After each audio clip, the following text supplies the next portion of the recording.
ஐடியில இருந்தோ தப்பான மெசேஜஸ் உங்களுக்கு ரிசீவ் ஆனா இருக்கட்டும், உங்களோட ஃபோட்டோஸை வந்து மார்ஃபிங் பண்ணி போடுறாங்க, இல்லை உங்களோட ஃபோட்டோஸ் எடுத்து உங்கள் மொபைல் நம்பர் எடுத்து ஃபேக் ஐடி ஒன்று கிரியேட் பண்ணி உங்களை டிஸ்டர்பன்ஸ் பண்ணுறாங்க, நீங்கள் நியூசன்ஸ் பண்ணுறாங்க அப்படின்றாலும் சரி, இல்லை உங்களுக்கு ஜாப் வாங்கி கொடுக்குறேன் அப்படின்னு சொல்லி, இல்லை உங்களுக்கு ஜாப் கிடைச்சிருச்சு அப்படின்னு சொல்லி உங்கள்கிட்ட இருந்து பணத்தை மோசடி பண்ணாலும் சரி, இல்லை யாரோ ஒரு ஃப்ரெண்ட் அக்கௌண்ட்ல இருந்து நான் தான் பேசுகிறேன் எனக்கு ஒரு அமௌண்ட் வேணும் அப்படின்னு சொல்லி அவங்கள மாதிரியே பேசி உங்கள்கிட்ட பணம் பறிச்சாலும் சரி, இந்த மாதிரியான எந்த ஒரு விஷயங்களுக்கும் உங்கள்கிட்ட இருந்து பணம் பறிமுதல் போச்சுனாலோ, இல்லை உங்கள் ஃபோட்டோஸ் ஏதாவது டீட்டெயில்ஸ் மிஸ்யூஸ் ஆனோம் அப்படின்னாலோ நீங்கள் எங்கே கம்ப்ளைண்ட் ரைஸ் பண்ணலாம் அப்படின்னு பார்த்தீங்கன்னா 1930 அப்படின்ற இந்த டோல் ஃப்ரீ நம்பருக்கு சைபர் கிரைம் மூலமாக கம்ப்ளைண்ட் ரைஸ் பண்ணலாம்.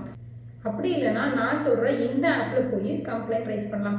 இதுவும் இல்லைனா www.cybercrime.gov.in அப்படின்ற இந்த வெப்சைட்டுக்கு போய் உங்கள் கம்ப்ளைண்ட்டை நீங்கள் ரைஸ் பண்ணலாம். சைபர் கிரைம் வெப்சைட்டில் போய் எப்படி டீட்டெயிலாக கம்ப்ளைண்ட் ரைஸ் பண்ணலாம் அப்படின்றத ரொம்ப டீட்டெயிலாக ஒரு வீடியோ போட்டிருக்கேன். அதோட லிங்க் டிஸ்கிரிப்ஷனில் இருக்குது.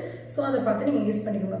ஒரு சின்ன டிஸ்க்ளைமர், 75% பேர் ஆன்லைனில் எப்படி ஈஸியாக கம்ப்ளைண்ட் ரைஸ் பண்ணலான்ற மாதிரியான பல டிபார்ட்மெண்ட்ஸை வந்து ரெக்வஸ்ட் பண்ணி கேட்குறாங்க.